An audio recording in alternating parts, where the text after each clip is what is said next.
Good afternoon. I'm here with Karen Friedman Agnifilo for your summary of everything that went down today. Looks like we've got KFA in a stairwell. We're used to having KFA on a taxi cab and on a bus or a train. So it's good to have you right there, KFA. I know your time is limited. You have a hit on a cable network that shall not be named, CNN, in a little bit, but we have you here first on the Midas Touch Network to give your recap of everything that went down today. Karen Friedman Agnifilo, you were in the courtroom for the bombshell dramatic testimony of Hope Hicks. Many have described it as an actual Perry Mason moment in a white collar case like this. Let me just show everybody a brief recap of our scorecard for today of everything that took place. And then let me get from you, Karen, what you observed today. How important, how significant was the testimony of Hope Hicks? Here you have it, Trump trial day 11. It began with Donald Trump correcting, or rather the judge correcting Donald Trump's false claim where Trump said that he's not allowed to testify because of the gag order that's in place. Justice Merchan made it very clear it was a constitutional right that Donald Trump had to testify, and that a gag order by its very nature and name is for extrajudicial statements, not statements made when you testify. Karen Friedman Agnifilo, you not only called it, but I think you also called out that Justice Merchan was likely going to make comments like that at the beginning of today's proceedings. That's exactly what he did. You then had a paralegal from the district attorney's office testify. She's been there for 2 years. I mean, could you imagine what a monumental day that must have been for the paralegal who's been working at that office for 2 years to authenticate certain records and text messages, rather posts that were made by Donald Trump on his Twitter account and X account and on his Trump's Truth Social account. So that was a relatively quick witness. And then you had Hope Hicks testify, and that's where the bombshells began. And Karen, you had also called that you thought Hope Hicks would potentially be the witness who would be testifying today. You said that would be your strategy as a prosecutor if you were prosecuting this case.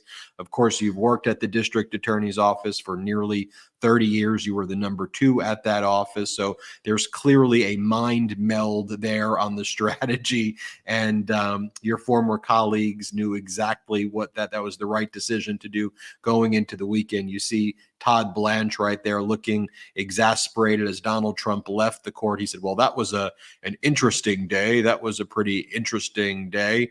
But you had Hope Hicks testifying that Donald Trump told her that he was aware that Michael Cohen had made that payment on his behalf, and Hope Hicks saying that she believed that Cohen was not doing it just out of the goodness of his heart, but that he was doing it on Donald Trump's behalf.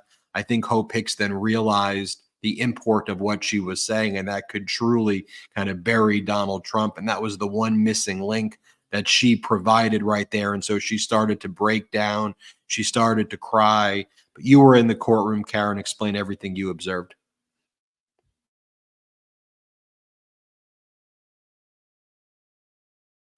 Sorry, I was muted. For the first time, I actually did go to the courtroom today, and I am really glad that I did. And I didn't miss what I would call a really, really powerful moment. First of all, Hope Hicks came across to me as a very credible person and a credible witness. She was essentially, at the same time, she was well spoken, she was intelligent, and she was just poised and put together. And she just came across as very thoughtful, very careful. She would only testify to things that she actually could recall. She didn't, if she didn't recall the exact words of something, she would say she didn't recall it. They even tried to refresh her recollection with things like the grand jury testimony. And she'd say, look, yes, I see that I said that, but as I sit here today, I don't recall that.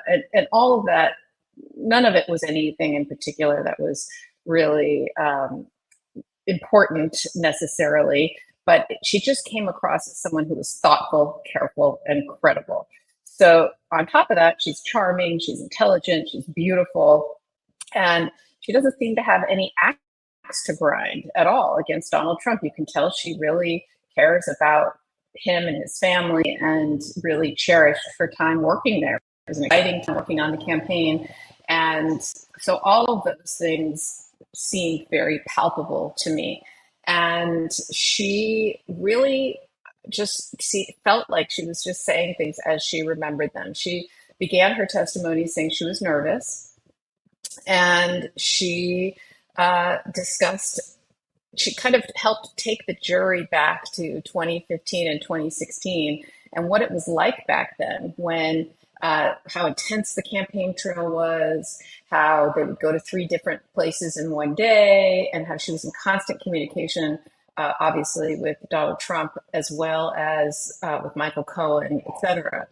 One thing that Kate was very clear was she's not a fan of Michael Cohen, and she very much kind of helped the defense in the sense of talking about how he was somebody who was always trying to ingratiate himself to Donald Trump and make himself, as she kind of put it, like more relevant than they viewed him to be. That he wasn't part of the campaign, but that he would try to insinuate himself a lot. And I think that helps the defense a little bit because that's part of their theory, right? About Michael Cohen and Donald Trump and his role there. Any of the Pecker details, things like they would talk on the phone and things like that Pecker was involved in the Karen McDougal payment and suppressing that story, etc. So it was really so those were the things she did that were sort of I think not exciting. They were just methodical and important, and there were some articles that got put in through her, some text messages that got put in through her. She was texting with Michael Cohen, and those communications came in. She also said that Trump told her to say to the Wall Street Journal when the article came out about Stormy Daniels that to say it wasn't true, that unequivocally it wasn't true.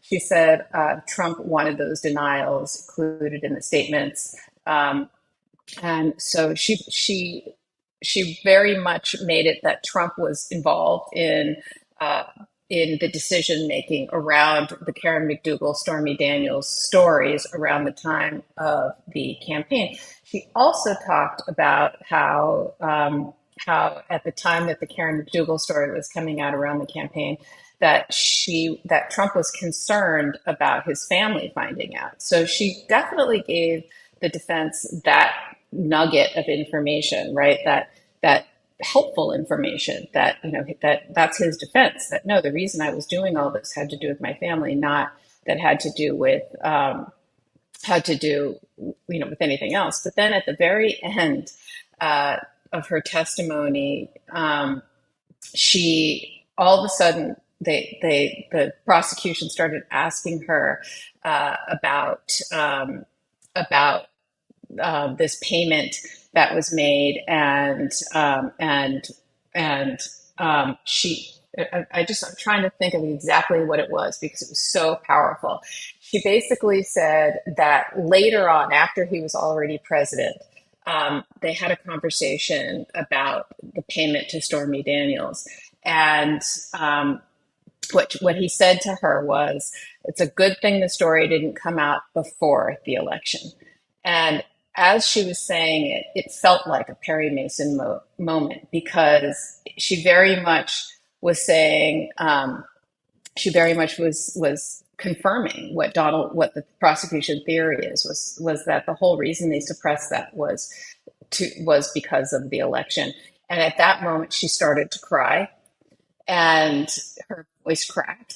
And then the defense attorney, Emil Bove, got up and asked her a question like, confirm what your job is or something like that. And then she broke down crying. And as a defense attorney, she just basically gave the prosecution what they needed. They tied the primary reason that Donald Trump wanted this story not to come out before was because of the election. And I think the gravity of what she had just provided to the prosecution, she broke down crying. Now, I spoke to others who were in the courtroom who don't necessarily have the same take as I do. They just think she was nervous and, she'd been testifying for a while and she started crying. But I don't know. I was there.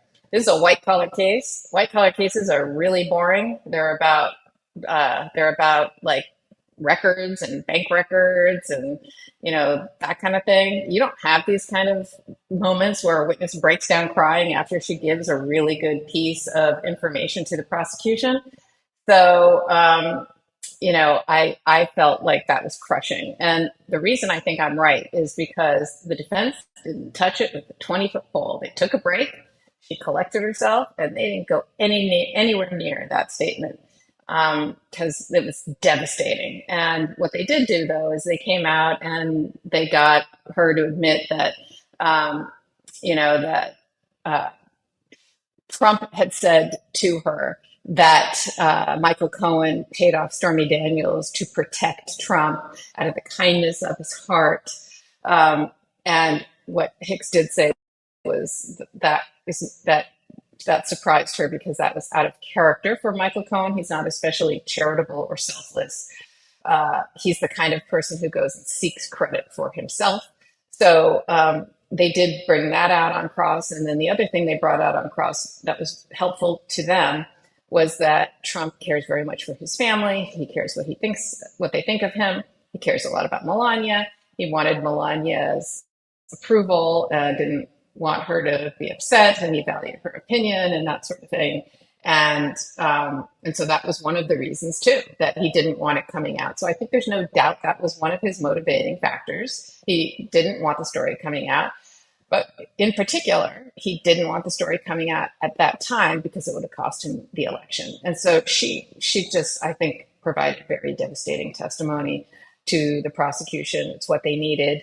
And she corroborated Pecker in many instances. They tried to normalize the relationship with Donald Trump and Pecker, that Donald Trump talks to lots of reporters and lots of editors and lots of, it's part of being on a campaign, and she's a communications person. And so isn't that what people do? All that kind of stuff. So they tried to normalize a lot of that, but she did some damage for Trump. And I thought she was a very, very powerful witness for the prosecution. It was a good way to end the weekend. Karen, do you think her, though, saying that Donald Trump is a family man and cares deeply about Melania after all of the testimony that preceded her, or that went before her, rather, of Donald Trump having sex with a porn star, Donald Trump having sex with Karen Gould, the David Pecker relationship, and all of kind of the sleazy, slimy stuff, and then she go, well, he actually he really cares about Melania after everything that the jury's heard. I mean, I understand that in theory that could be something that makes, in a normal sense would give you some sympathy for the defendant, but the jury's aware that Donald Trump's a serial cheater and doing it in even like a worse way than just a serial cheater. So what'd you make of that? I don't recall her saying that he loved Melania. It was more that he didn't want to hurt her. I'm sure most people who are in a situation similar to that don't want their wife to find out, right? Your life doesn't get easier if your wife finds out.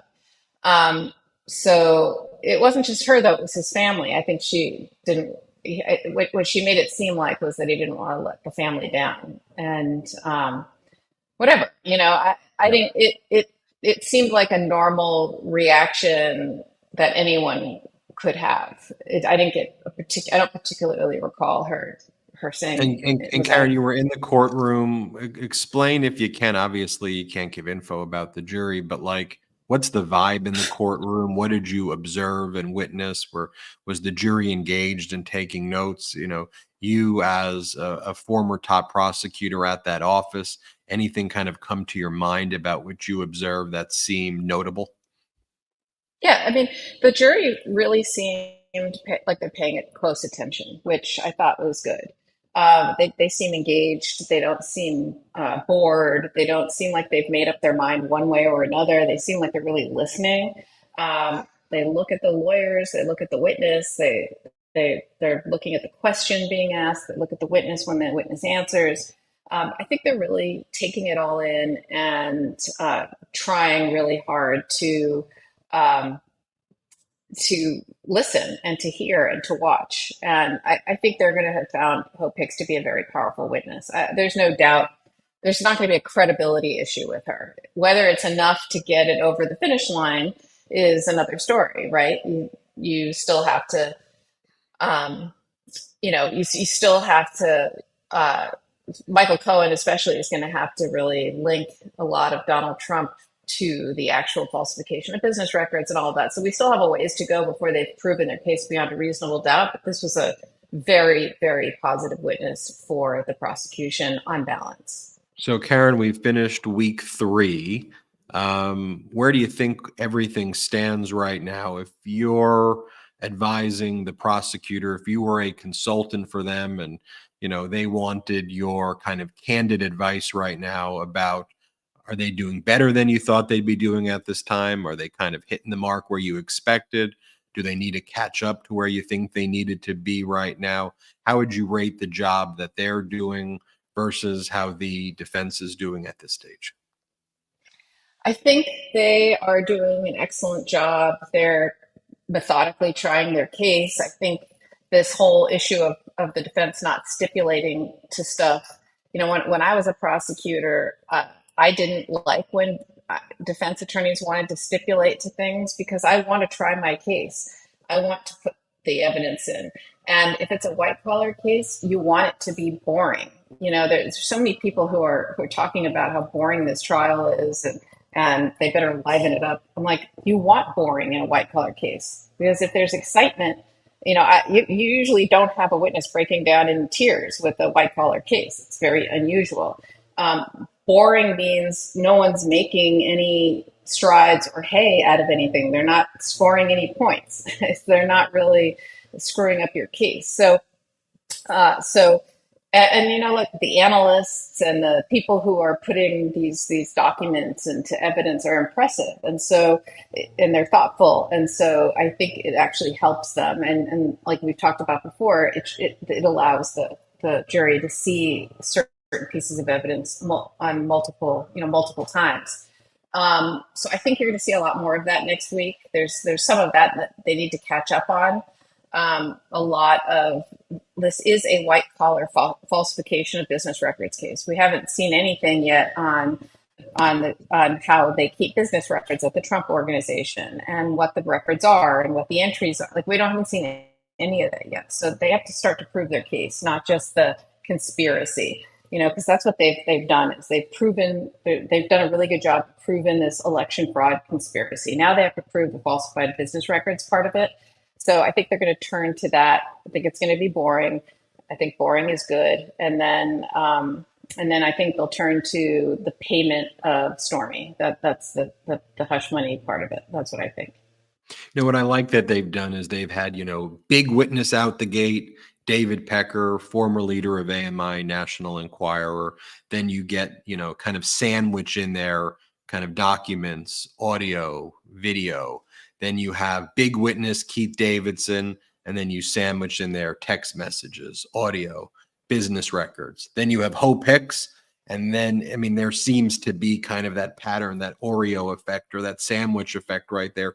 They showed a lot of text messages today, Karen, or messages rather, Donald Trump's making posts, not text posts that Donald made on social media where back in 2016, where he would say things like, can't believe these totally phony stories, 100% made up by women, many already proven false, and pushed big time by press, have an impact, and just a bunch of other statements. Polls closed, but can you believe I lost a large number of women voters based on made up events that never happened? Media's rigging the election.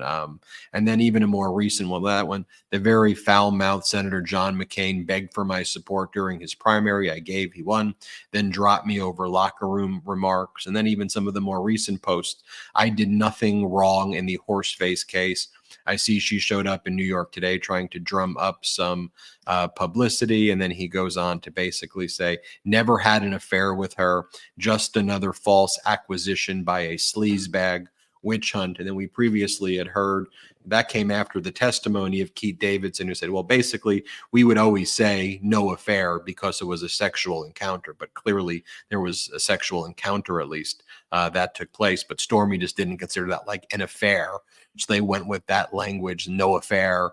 But then Trump also calling her like a horse face and calling the case like a horse face case. You think that has impact on the jury, Karen? I think it does. Yeah, I think it does. He's behaving though. He's not doing any of the things that he's done in his prior trials. He's sitting there like any other defendant. He's talking to his lawyers. He's paying attention. He's not fighting with the judge or anybody else. It's not an ice box in there, by the way. It was hot in the courtroom, so I guess the heat, or the air, whatever the problem was, it's not no longer a problem. It just felt like a normal courtroom. The only difference was that, the Secret Service has it really on lockdown in terms of when you can get up and when you can not. It's a lot more structured, and you had to have a special pass to go in. Like it's definitely a whole to do. But other than that part of it, it really just he seemed like any other defendant in a case. So I think the jury is just really paying attention to the evidence.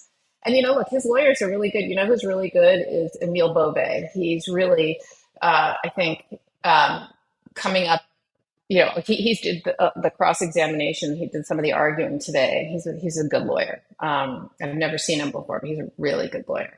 So he's nothing like Trump's prior lawyers in like the civil cases, et cetera. He's a real lawyer, so he's getting a real defense. And Todd Blanche asked that I guess the prosecution asked that if Donald Trump were to testify, they asked the fact that the judge held him in contempt. Could they ask about that? That's part of their Sandoval ruling. And Todd Blanche got up and said, I think that's overly prejudicial. You already ruled that they can ask that he was held in contempt by Judge Engoron. I think that's good enough. If you do it here, Judge, you are, you're the judge in this case. That's in some ways signaling to the jury that you have found beyond a reasonable doubt that that Trump willfully violated your order.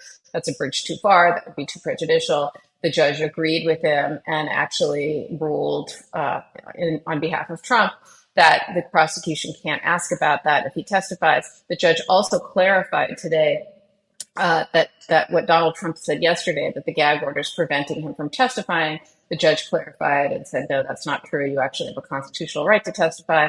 So, the judge is doing he's being exactly the judge that I described when you guys asked me about him before, when this trial started. He's just a down the middle judge. He calls balls and strikes as he sees them.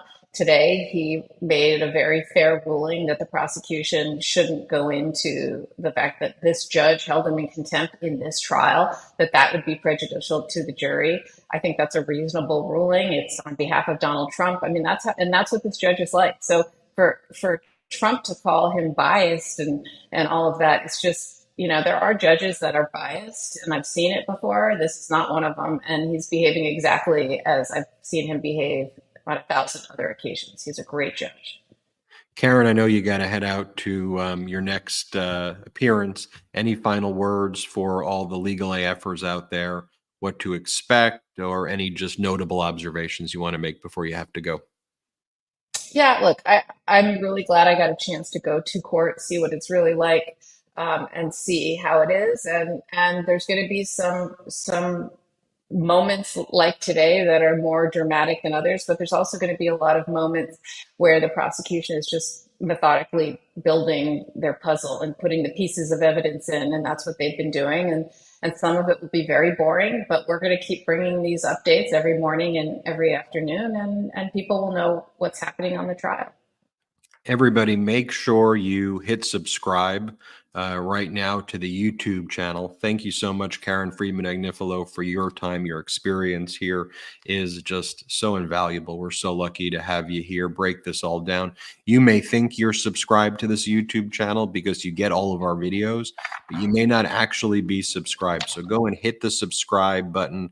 It's free to subscribe to our YouTube channel. It's also free to subscribe to the Legal AF audio podcast. So make sure you subscribe to Legal AF on audio. Wherever you get audio podcasts, just search Legal AF and hit subscribe. Tomorrow on Saturday, I'll be live with Michael Popak at 8 Eastern, 5 Pacific, as usual. Make sure you check in there. We're going to have an update on everything that went down this week. We'll also talk about other legal cases, also what's happening in the Mar-a-Lago document case, what's happening in many of these other cases. We'll break that all down as well. So make sure that you check in tomorrow, 8 Eastern, 5 Pacific for Legal AF when we go live. Also, if you want to support the types of independent journalism that we do here at the Midas Touch Network, it's patreon.com/MidasTouch, patreon.com/MidasTouch. There's a Midas Touch Patreon, and then there's a Legal AF Patreon as well, where you can hear lectures from Professor Michael Popak and myself. When I'm not doing this, I am a law professor at USC. And so we bring those law lectures as well, Popak and I, to a Legal AF Patreon as well. That's patreon.com/LegalAF. And then there's patreon.com/MidasTouch. And that helps build this independent media platform. We don't have any outside investors here at the Midas Touch Network. So the way we've built this platform are through the YouTube emojis. Many of you use those emojis. That's its own kind of emoji membership thing. We have pro-democracy sponsors, and then we have our Patreon. And just think, thanks to this community's support, we are consistently at the top of all YouTube programs. More people watch our updates, our lives, and our YouTube than Fox, MSNBC, CNN, or any other network, and that's thanks to you. We're so grateful for you, and of course, we're so grateful for KFA and her brilliant analysis. We'll see you on Legal AF on Saturday, 8 Eastern, 5 Pacific. Thanks for watching. We'll see you next time. Shout out to the Legal AFers. Shout out to the Midas Mighty. Love this video? Make sure you stay up to date on the latest breaking news and all things Midas by signing up to the Midas Touch newsletter at MidasTouch.com/newsletter.